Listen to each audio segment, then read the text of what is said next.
What you can also do inside of Prezi Video is add in existing contents. So to do that, you can go around and click on the plus button over here. And then what you can do is you can click on the more actions button and then go around over here and click on add visual. So once you do that over here, you can see that you can add from cloud right here. So if I were to click on Prezi, then your existing Prezi content show up over here. So here you can see that I got some Prezi present and some Prezi design files right here. So let's say I'm going to go around and select out a Prezi design file that I have. And once I click on it, what happens is that it imports out that Prezi design and adds it as a slide right here, as you can see. So you got these slides right here, just like this over here as well. And you got another slide right here from the Prezi design content from what you had earlier.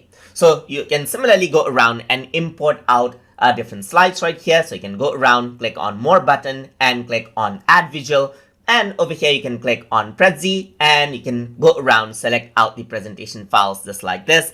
And it is added in over here inside of the video, as you can see. So you can go around and import out your existing Prezi present slide over here as well. And since Prezi present has many slides, you can see that there's these slides right here, and it has been imported out as a separate Prezi video file. And you can record this presentation out and share it out with others. And that is how you can import out existing Prezi contents inside of Prezi Video. So hope you guys learned something as always. And as always, please like, comment, share, and subscribe.